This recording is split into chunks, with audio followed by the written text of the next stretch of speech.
Bien, nous voici de retour. Nous continuons avec ce sujet qui parle de douleur d'enfantement. Là, nous sommes dans le livre de Matthieu. Matthieu, chapitre 24. Nous allons lire du 1er au 14e verset. Alors, s'il faut que je fasse un petit rappel pour la vidéo précédente, nous avions parlé de ces douleurs d'enfantement qui est notre sujet principal. Et nous avions dit que Jésus-Christ parlait en parabole aux gens qui l'entouraient et c'était pour une raison.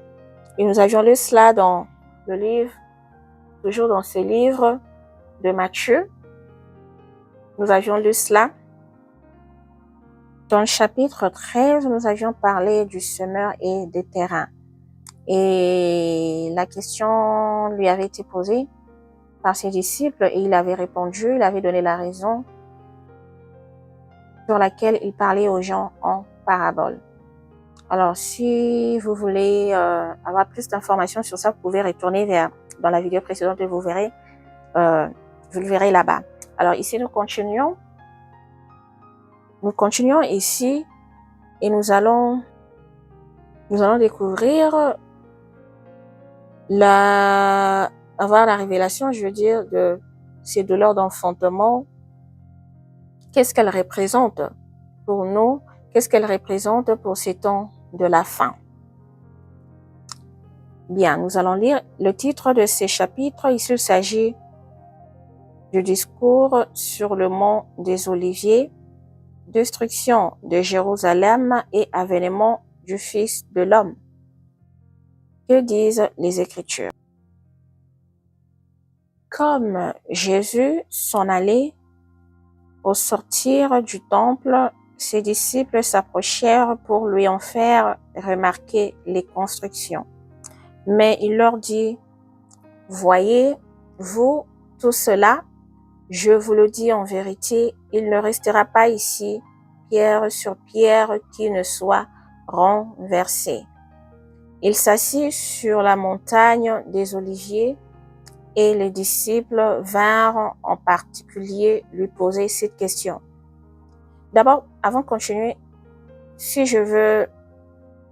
faut interpréter ou discerner, c'est ce que nous venons de lire là, dans le premier et le deuxième verset.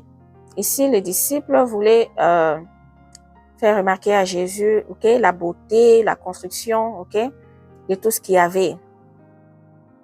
De tout ce qu'il y avait, de ces temples où il se trouvait en ce moment-là. Alors, Jésus leur a répondu en disant que sur cette pierre, il a dit qu'il ne restera ni pierre. Il ne restera ni pierre qui soit renversée. Alors, que voulait-il dire par là? Il voulait leur dire que cette beauté que vous voyez, ce n'est pas ce qui va impressionner Dieu ou ce n'est pas ce qui va apporter la solution, Et il voulait aussi leur donner une révélation de choses à venir, de ce qui devrait arriver dans les temps de la fin pour Israël. Il voulait leur dire que ce temple que vous voyez sera détruit. Il y a des temps fâcheux, il y a des temps qui arrivent.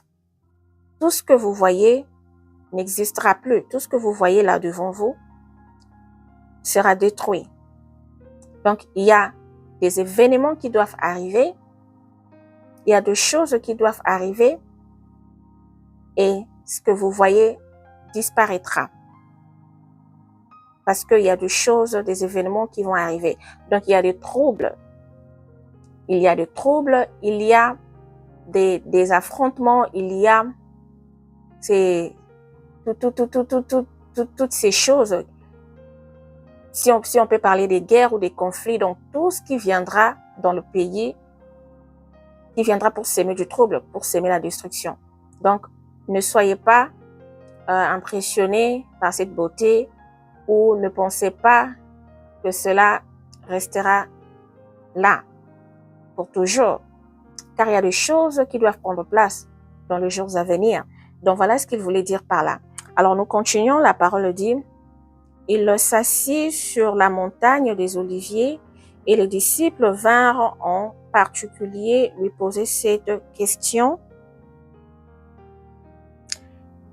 Dis-nous, quand cela arrivera-t-il et quel sera le signe de ton avènement et de la fin du monde? Donc, vous voyez ce que je viens de dire tout à l'heure. Donc, les disciples ont saisi, ils ont compris, ils ont discerné les paroles de Jésus et lui reposent la question pour savoir quand cela va arriver. Donc, tu nous parles de ces temples, de cette pierre qui n'existera plus dans le futur, mais dis-nous maintenant quand cela doit arriver et quand sera le signe de ton avènement et de la fin du monde. Puisque cette causerie a concerné différents points, l'avènement de Jésus et la fin du monde. Donc c'est de ça qu'il s'agissait en ce moment-là, de ce qui concernait cette discussion entre eux. Alors Jésus leur répondit, prenez garde que personne ne vous séduise, car plusieurs viendront sous mon nom, disant c'est moi qui suis le Christ. Et ils séduiront beaucoup de gens. Vous entendrez parler de guerre et de bruit de guerre. Gardez-vous d'être troublés, car il faut que ces choses arrivent. Mais ce ne sera pas encore la fin. Une nation se lèvera contre une nation et un royaume contre un royaume, et il y aura en divers lieux des famines et des tremblements de terre. Tout cela ne sera que le commencement des douleurs. Alors on vous livrera au tourment et l'on vous fera mourir. Et vous serez haïs de toutes les nations à cause de mon nom. Alors aussi, plusieurs succomberont et ils se trahiront, se haïront les uns les autres.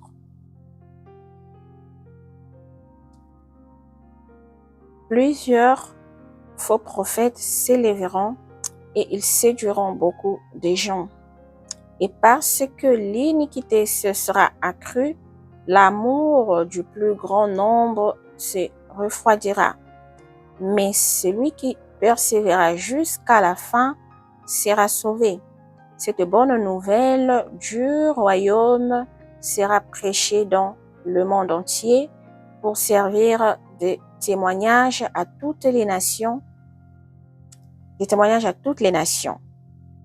Alors viendra la fin.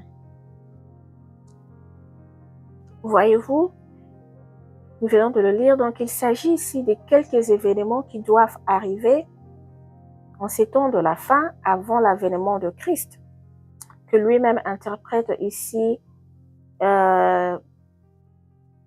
comme les commencements des douleurs. Nous venons de le lire dans ces Écritures. Et il énumère ces douleurs, il a énuméré quelques de ces douleurs qui sont entre autres les guerres, les bruits des guerres, les conflits entre nations et royaumes, les désastres naturels que nous avons, entre autres les tremblements de terre, les inondations et tout, la famine. Donc vous voyez toutes ces choses que Jésus-Christ a énumérées ici. Il y a aussi, y compris les tourments. Donc voilà ce que signifient les douleurs d'enfantement. Ici, les Écritures les appellent, les Écritures l'interprètent comme étant le commencement des douleurs. Donc, tous ces événements que nous venons de lire, si nous observons bien, puisque l'Éternel nous demande, nous qui sommes enfants de Dieu, de rester sobres, de rester éveillés, de ne pas dormir, de rester éveillés, comme il l'a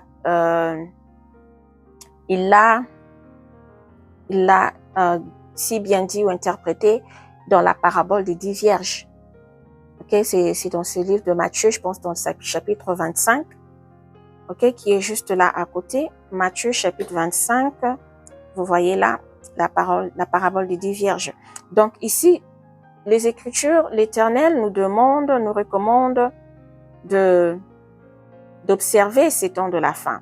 Alors, lorsque nous observons, nous remarquerons que ces événements sont déjà en train de s'accomplir sous nos yeux. Ces événements s'accomplissent sous nos yeux. Et les Écritures ici nous disent que ce n'est que le commencement des douleurs.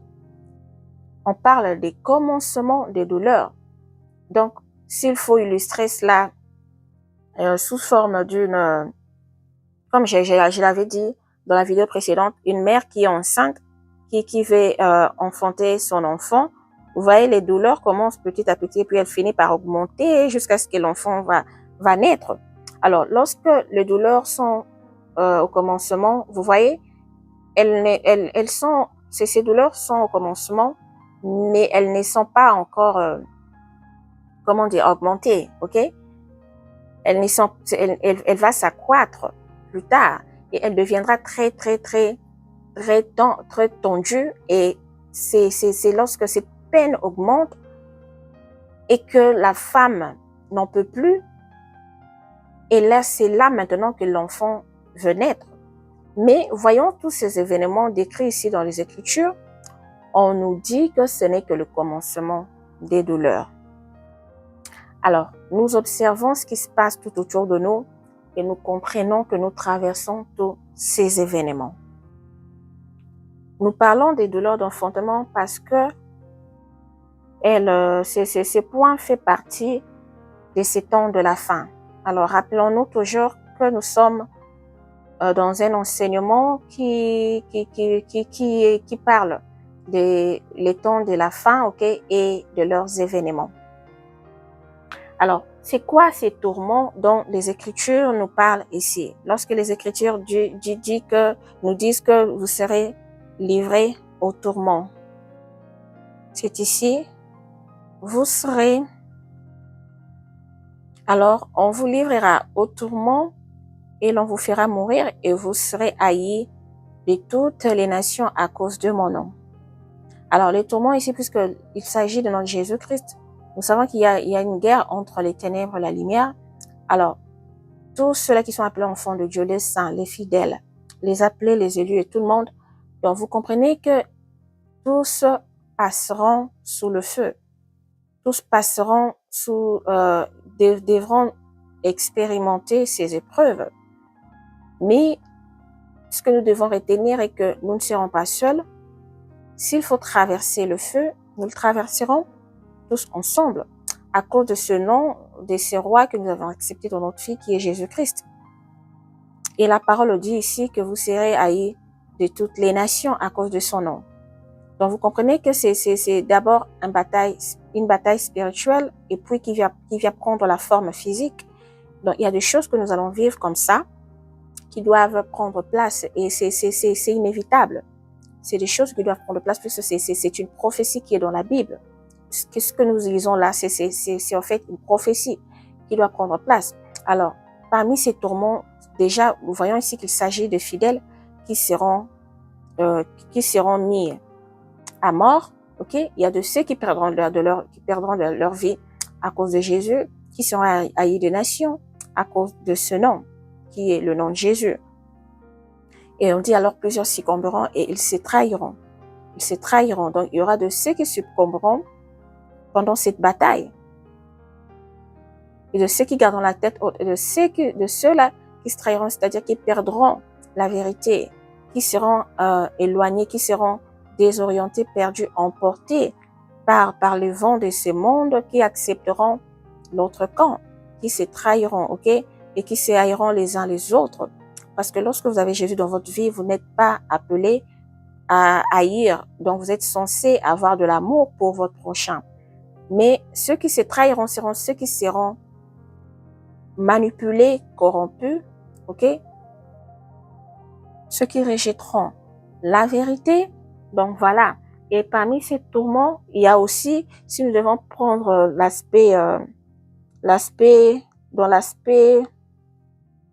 de la vie sociale, nous savons que s'il faut définir, c'est les tourments, en fait, c'est cette manque de paix, ok? Manque de paix, qu'on vous afflige, ok? On vous afflige directement ou indirectement, ok? Des conditions physiques ou morales qui vous font souffrir.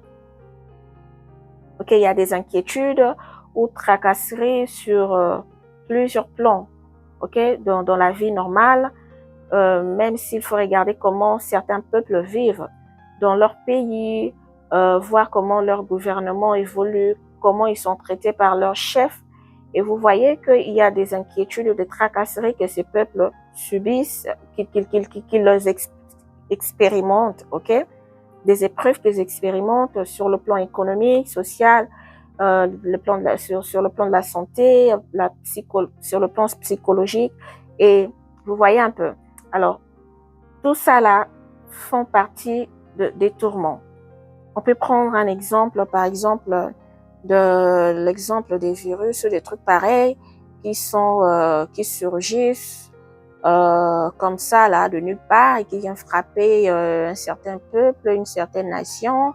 Tout cela, ce sont des choses qui sont faites intentionnellement, des choses ce sont des, en fait, ces tourments qu'on vous inflige, qu'on vous oblige, ok? Et l'objectif de ces choses, c'est de vous livrer, c'est de livrer le monde au tourment, ok? Dans le but de l'écarter, d'écarter le monde, c'est-à-dire le peuple qui vit dans le monde, l'écarter loin de la face de Dieu, de ne pas leur donner le temps, ok, de se rappeler et de chercher ce Dieu-là, ok, de les distraire afin qu'ils ne discernent pas les signes de temps, de les charger de problèmes, des soucis. Alors, imaginez-vous un peuple qui ne reçoit pas de l'aide qu'il faut, ok? Un peuple qui est tout le temps dans les problèmes, pas d'eau potable, pas d'électricité, une vie sociale très dure, très difficile, un peuple qui ne sait pas circuler, qui ne sait pas s'épanouir à cause de manque, par exemple, de voies routières qui puissent leur permettre de bien circuler et de vivre, d'aller chercher du pain et tout ça là. Donc, vous voyez un peuple qui est coincé, c'est comme il est coincé dans une boule, un peuple qui ne sait pas évoluer. Alors, un peuple pareil il lui sera difficile de s'accrocher à Dieu parce que on lui inflige des conditions dures, difficiles, qui lui empêchent, qui va en fait désorienter son mental, désorienter le moral. Et ce peuple, au lieu d'aller à l'essentiel, soit revendiquer ses droits, se lever et dire non sur ça et ça, mais ce peuple se souciera plutôt d'aller chercher du pain pour chercher comment nourrir ses enfants, ok? Au lieu d'aller à l'essentiel, d'aller chercher le problème dans la source.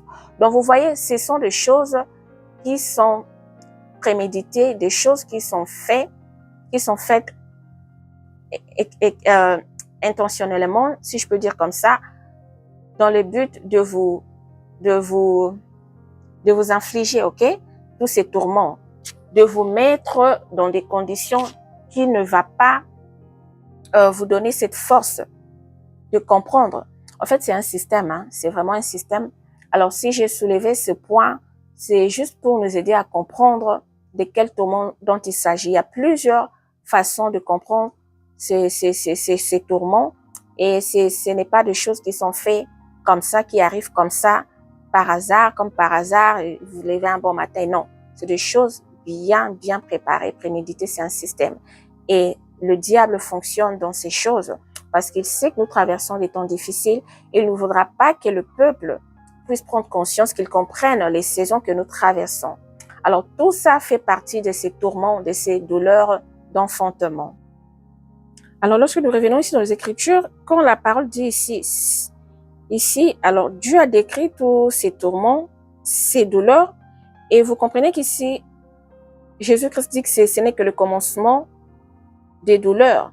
Donc, ça veut dire qu'il y aura encore de très fortes douleurs qui devront arriver par la suite. Parce que après ces douleurs, lorsque vous lisez, vous arrivez en bas, vous verrez que les Écritures nous disent qu'ils se trahiront, haïront les uns les autres, ceux-là qui sont les rebelles, les révoltés, les corrompus, ok, ceux qui ont rejeté la vérité. Il dit que plusieurs faux prophètes s'élèveront. Donc, ça fait toujours partie de ces douleurs. Alors, ces prophètes qui s'élèvent, ils viennent aussi en mission. C'est pour une mission très particulière. Tout ça, c'est juste pour s'aimer les tourments, désorienter les peuples, les enlever enlever la vérité parmi eux. Donc, les emmener à la perdition. Et la suite dit, et ils séduiront beaucoup de gens, oui, beaucoup seront séduits, et nous le vivons, nous le voyons, et parce que l'iniquité sera accrue, l'amour du grand nombre se refroidira. Donc, le péché sera tellement élevé, l'iniquité, le mal sera tellement élevé, accru, que l'amour du plus grand nombre se refroidira. Vous verrez qu'il n'y aura plus l'amour du prochain. Donc, c'est comme ce que je viens de dire, ok, de peuples qui vivent sous ces conditions très cruelles. Donc, vous verrez que c'est un manque d'amour que ces peuples sont en train de subir. Un manque d'amour, ok, qu'ils subissent. Donc, on ne voit pas leur peine, on ne voit pas leurs problèmes. Donc, c'est vraiment ce qui se passe aujourd'hui. Et la parole dit, mais celui qui persévérera jusqu'à la fin sera sauvé. Donc, parmi ce peuple, donc, en étant dans tous ces tourments, ces douleurs, il faut tenir la tête haute, comme les Écritures nous demandent, comme les Écritures disent ici, que ceux qui se persévéreront jusqu'à la fin, celui qui persévérera jusqu'à la fin sera sauvé. Donc, il y a une persévérance qui doit être présente, qui doit prendre place dans la vie d'un enfant de Dieu. Car ces choses doivent arriver, mais vous devez traverser ce feu, car il y a une fin pour toutes choses. Donc, il y a certainement une fin pour toutes ces choses. Et la parole dit que cette bonne nouvelle du royaume sera prêchée dans le monde entier. C'est comme ce que je suis en train de faire tout de suite là, maintenant là. Donc, nous prêchons cette bonne nouvelle. Alors, les disciples qui ont reçu cette connaissance de Jésus, et à leur tour, ils doivent aller vers ces nations. Ils doivent aller vers ceux qui sont faibles, les aider, les soutenir, les encourager, les remonter le moral, de les aider et de leur montrer qu'il y a de l'espoir, car tout devra prendre fin et Jésus-Christ devra venir pour mettre fin à toutes ces choses et régner. Donc, on dit que pour servir de témoignage à toutes les nations. Donc, cet évangile qui va servir des témoignages à toutes les nations, alors viendra la fin. Alors, vous voyez qu'après toutes ces douleurs, c'est alors que viendra la fin. Alors, cette fin, que veut signifier cette fin ici? Puisqu'il y a une continuité de choses qui arrivent ici. Alors, vous comprenez qu'ici, on dit que ce n'est que le commencement de douleur. Donc, après ça, c'est déjà dur ici, mais on dit que ce n'est que le commencement de douleur. Donc, ce qui va suivre sera vraiment les douleurs qui seront crues, qui seront élevées, ok? Donc, lorsque l'enfant veut naître, veut sortir du sein de sa mère, donc, vous voyez, les douleurs augmentent. Donc, c'est ce qui va suivre, ce qui viendra par la suite. Mais déjà, ces épreuves qui sont là, ces tourments, déjà, c'est déjà le commencement de ces douleurs. Et on dit ici, alors viendra la fin. Alors, cette fin qui viendra, s'agit-il de la venue de notre Seigneur Jésus-Christ, qui est l'enlèvement de l'Église, et après, il y aura une continuité de ces douleurs d'enfantement, ou s'agit-il de l'avènement ou la seconde venue de Christ après l'enlèvement? Donc, nous comprenons ici que la fin ici signifie la venue de notre Seigneur Jésus-Christ, qui vient pour enlever l'Église, s'il faut le discerner comme ça. Et puis après, il y a une continuité de cette grande tribulation qui doit suivre. Lorsque vous lisez à partir du 15e verset de ce chapitre 24, vous verrez qu'il y a encore plus de choses qui doivent venir.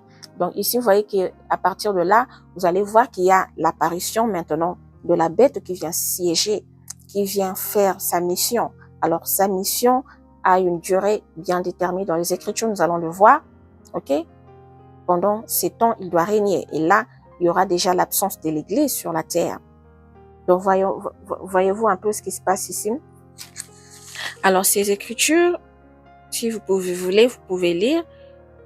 Vous verrez la suite de ces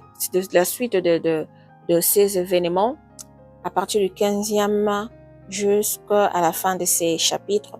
Nous, ce qui nous intéressait, c'était ici, à partir du 1er au 14e verset. Alors, nous allons aller lire dans Matthieu 27. Ok, ces chapitres ici, dans Matthieu 27, le titre, c'est Jésus livré à Pilate. Alors ici, c'est l'image qui décrit les événements qui doivent arriver en ces temps de la fin. Alors Jésus-Christ, comme j'avais dit, qu'il est venu pour accomplir sa mission et cette mission continue. Donc, il a accompli une partie et nous sommes, comme je le dis, nous avançons dans ces processus de 70 semaines ou 70 années. Ok? Alors, Jésus-Christ est venu pour nous donner l'image de choses à venir. Donc, ce qui s'est passé avec Jésus, vous devez comprendre que on nous a donné l'image. Donc, c'est l'interprétation des choses qui doivent se dérouler en ces temps de la fin que nous traversons. Alors, ici, dans Matthieu 27, nous allons lire à partir du 45e au 54e verset. Déjà, avant de lire, donc, ce que nous venons de lire, alors, lorsque vous venez, si vous lisez l'histoire de Jésus jusqu'à ce qu'il va être crucifié, vous allez voir que c'est des choses qui vont de pair. Ok? Déjà ici, vous allez voir ici, il s'agit de Judas qui va vendre Jésus, qui va le livrer ici. Et nous avions lu tantôt que les enfants de Dieu seront livrés. Ok? Ils seront livrés, ils seront mis à mort. Ok? Ils seront livrés, ils seront mis à mort. Et vous voyez que c'est le même déroulement avec l'expérience qu'a vécu Jésus. Ok? Lorsque nous tournons la page, nous allons toujours dans ces chapitres 27, ici, vous voyez aussi, ici on dit Jésus comparé devant Pilate. Vous voyez, Jésus comparé devant Pilate, donc Jésus il est livré, il est d'abord vendu par Judas et il est livré ici, il vient comparaître devant Pilate. C'est comme nous venons de le lire dans le chapitre 24, j'allais dire, où Jésus, les Écritures nous disent, lorsque Jésus parle aux disciples, il dit que vous serez livrés, vous serez trahis.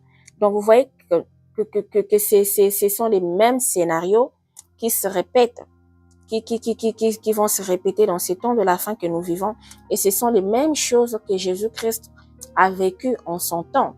Donc, son apparition sur la terre, lorsqu'il est venu, c'était, en fait, il est venu pour nous faire voir, nous faire connaître ce qui doit arriver. Donc, sa vie, la vie que Jésus-Christ a vécue, les expériences qu'il a vécues, toutes ces épreuves qu'il a traversées, c'est des mêmes choses que devront traverser les enfants de Dieu, que devront expérimenter ceux qui sont appelés, et ceux qui l'ont accepté dans leur vie. Donc ici déjà, je ne vais pas lire, mais je lis juste les titres. Donc ici, il va comparaître devant Pilate.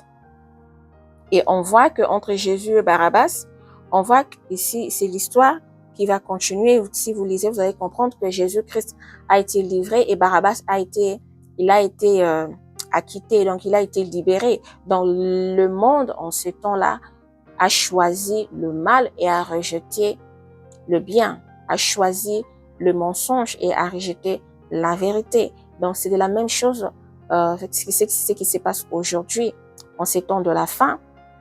Le monde préfère le mal plutôt que le bien. Il rejette la vérité que l'évangile de Christ le rejette. Il y a de ces peuples, de ces nations à travers le monde qui rejettent Jésus, qui rejettent la vérité, qui préfèrent autre chose que la vérité. Et lorsque vous lisez ici Jésus couronné d'épines, donc vous voyez être couronné d'épines, ici vous comprenez qu'il s'agit ici de tourments. Donc on est en train de l'affliger une souffrance. On l'afflige des conditions dures, difficiles. Donc, il a subi ces tourments qui est ici représenté sous forme d'épines sur sa tête. Donc, il s'agit ici de douleurs que Christ a subies.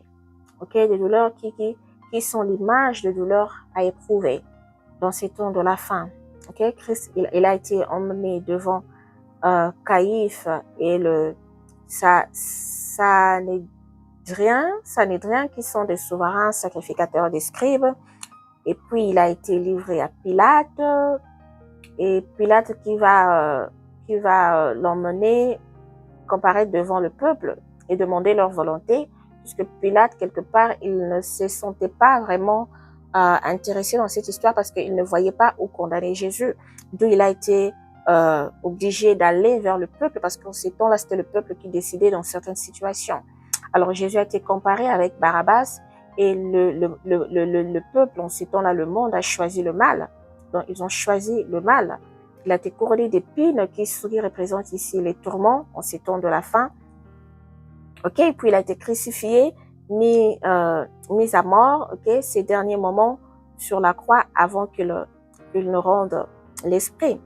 Alors, nous allons lire, les Écritures nous disent ici, à partir du 41e verset, 45e, depuis la 6e heure jusqu'à la 9e, il y eut des ténèbres sur toute la terre. Et vers la 9e heure, Jésus s'écria d'une voix forte, Élie, Élie, lama sabachthani, c'est-à-dire, mon Dieu, pourquoi m'as-tu abandonné? Quelques-uns de ceux qui étaient là, ok, de ces soldats ou de ces agents qui le torturaient, ok, on dit quelques-uns de ceux qui étaient là, l'ayant entendu dire, il appelle Élie. Et aussitôt l'un d'eux courut prendre une éponge qu'il remplit de vin, de vinaigre, et l'ayant fixé à un roseau, il lui donna à boire. Mais les autres disaient, laisse, voyons si Élie viendra le sauver. Jésus poussa de nouveau un grand cri, et rendit l'esprit. Et voici le voile du temple se déchira en deux, depuis le haut jusqu'en bas. La terre trembla, les rochers s'effondirent, le sépulcre s'ouvrirent, et plusieurs corps des saints qui étaient morts ressuscitèrent. Étant sortis du sépulcre après la résurrection de Jésus, ils entrèrent dans la ville sainte et apparurent à un grand nombre de personnes. Les centeniers et ceux qui étaient avec lui pour garder Jésus, et ont vu les tremblements de terre de ceux qui venaient d'arriver, les tremblements de terre et ceux qui venaient d'arriver furent saisis d'une grande frayeur et dirent, assurément, cet homme était fils de Dieu. Voyez-vous les Écritures que nous venons de lire? Alors, s'il faut discerner ou comprendre, nous comprenons que Jésus-Christ a traversé ces douleurs d'enfantement, ok? Ces douleurs d'enfantement qui est interprété ici sous forme de ces temps douloureux ou de ces expériences ou ces épreuves que devra traverser le monde, qui devra traverser toutes les nations, je peux dire. Ok, et les nations, tous ceux-là et ceux qui ont rejeté l'évangile, et ceux qui sont de Dieu. Ces événements que nous devons tous traverser, puisque Jésus-Christ a traversé et il est venu à l'avance pour nous donner l'image de ce qui doit arriver en ce temps de la fin que nous traversons aujourd'hui. Et après, vous voyez que Jésus-Christ est allé jusqu'à expérimenter cette grande douleur et qui va finalement prendre fin. Et cette douleur qu'il a portée en lui jusqu'à la croix. Et lorsque il meurt, et nous voyons ici, on dit que le voile du temple se déchira en deux, depuis le haut jusqu'en bas, et la terre trembla, le rocher s'effondirent, les sépulcres s'ouvrirent, et plusieurs corps de saints qui étaient morts ressuscitèrent. Donc vous comprenez que la douleur prend fin, et il y a un soulagement, il y a un repos, il y a une paix qui vient. Il a dû éprouver toutes ces choses d'abord, et après c'est le repos qui vient. Le repos qui vient lorsqu'il revient à la vie. Il revient à la vie avec ceux-là qui étaient morts, avec les saints, qui croyaient en lui et qui reviennent à la vie. J'aimerais que nous puissions tous bien comprendre ces écritures, bien discernées. Voilà pourquoi il y a même quelque part, je pense que c'est dans le livre de Thessaloniciens où l'on dit que les morts en Christ résisteront premièrement. Donc vous comprenez ces choses, toutes ces choses vont de pair, toutes ces choses nous donnent l'image de comment est-ce que ces choses doivent se dérouler en ce temps de la fin. Donc ici on dit après sa résurrection et qu'après qu'il y ait résurrection de tous ces saints, ils furent tous saisis d'une grande frayeur et disent assurément cet homme était fils de Dieu. Donc c'est exactement la même chose que nous vivons aujourd'hui. Alors l'évangile est rejeté, Jésus-Christ est rejeté, on ne veut pas croire à la vérité tellement que l'iniquité s'est accrue, les gens choisissent le mal plutôt que le bien. Mais lorsque toutes ces choses se dérouleront, lorsque le monde passera sous ces grandes tribulations, sous toutes ces choses qui doivent arriver, que le monde devra subir, c'est vers la fin qu'ils reconnaîtront, qu'ils comprendront qu'il s'agissait bel et bien du Messie, qui doit sauver le monde, qu'il s'agissait bel et bien de Jésus-Christ, qui est le roi des rois. Donc ce n'est qu'à la fin. Donc il faudra d'abord expérimenter ces douleurs pour enfin que le monde, les peuples, les nations puissent comprendre et accepter, croire que Jésus-Christ est Dieu. Donc vous voyez, voilà ce que je peux dire pour aujourd'hui. Et nous allons revenir prochainement pour continuer.